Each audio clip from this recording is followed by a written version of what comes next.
Wait, so you are on a vacation having a good time with family and friends, but you are sort of absent-minded because you can't stop thinking about how you almost failed all of your courses. I know exactly how it feels because I have been there too. Well, in this video, I'll be giving you actionable steps to making the greatest academic comeback of your life. Oh yeah, and chill and enjoy the rest of your break. So, just a little background story. Throughout my days in high school, I was always at the top of my class, and in fact, one of the best in my high school. I represented my school in several quiz competitions and have consistently maintained a stellar exam performance right from my first year till my very last in high school. But going to medical school, meeting other good students from various top tier high schools across the country, my grades have sort of dropped a bit. Not because of the caliber of students that I'm surrounded with, but because the system we run in the medical school is very hectic. At the end of every 4 weeks, we write block exams and we do this 7 times in a year, not forgetting end of year exams and OSCE. So, you see, there's no time to rest. You snooze, you lose. You always have to be at the top of your game if you want to excel.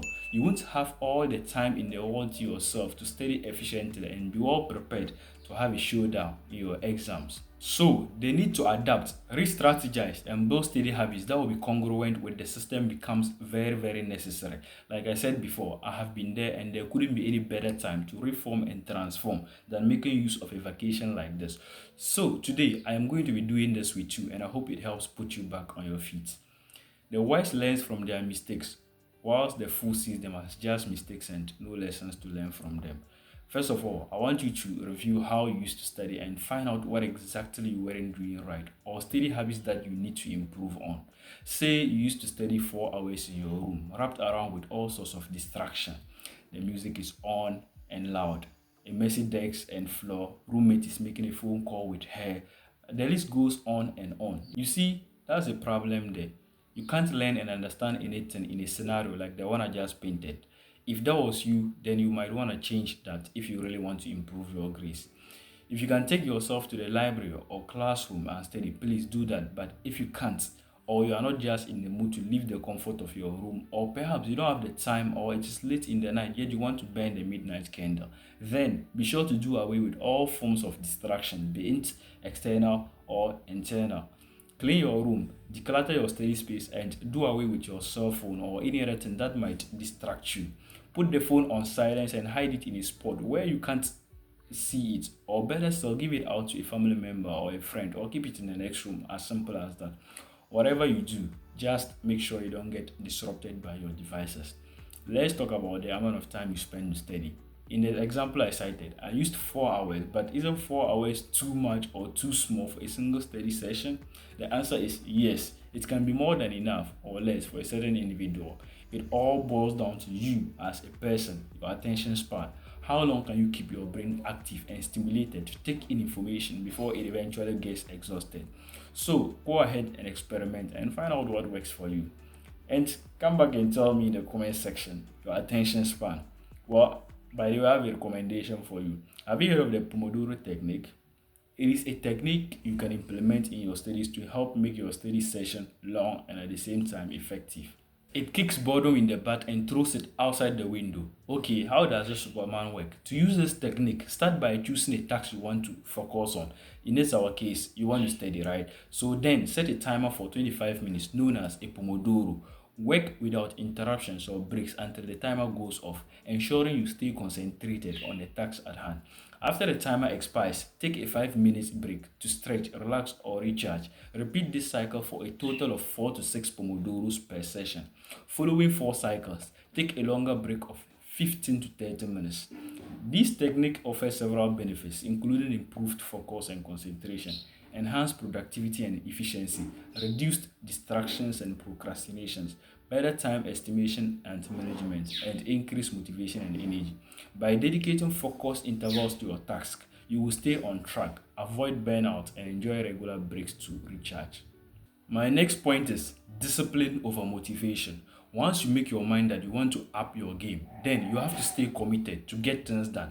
Many top students continue to excel not because of their intellect but due to their level of commitment. Their grades are directly proportional to their efforts. My friend, there's no shortcut to success. Even the smartest student in your class still has to make time to open book and study. Motivation won't always work. To me, I see motivation as a pill that treats your symptoms instead of the root cause of the disease. And no matter how you manage symptoms without addressing the disease itself, then getting cured becomes a mystery. Motivation, once again, is an instantaneous and temporary solution, whilst discipline will keep you going no matter the given circumstance.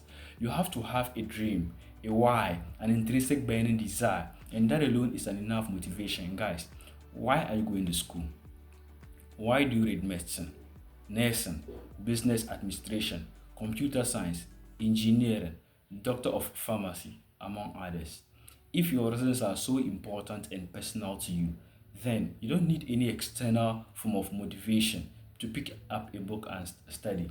Meanwhile, guys, I have a tip for you. I want you to get a friend to keep you accountable. Someone who, at the end of the day, will make sure you study, either by asking you gently or reminding you to study, or whom you have to give a little treat as a punishment for failing to study with no reasonable excuse. This can be a friend, a colleague in your class or school, or a roommate. To make things a little more interesting, keep each other accountable. Another thing you should be doing is, before the start of each day, write what and what you would like to study that day. Have a to-do list and be religious about it.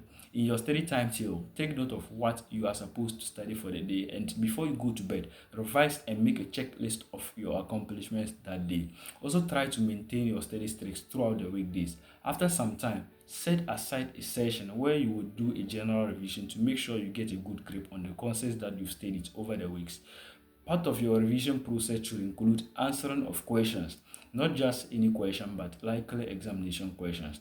Go on the internet and look for question banks on the topics. Go through any available past exam papers. Some textbooks have this section where they ask you questions as a review on the preceding topic to test your understanding. Try answering those.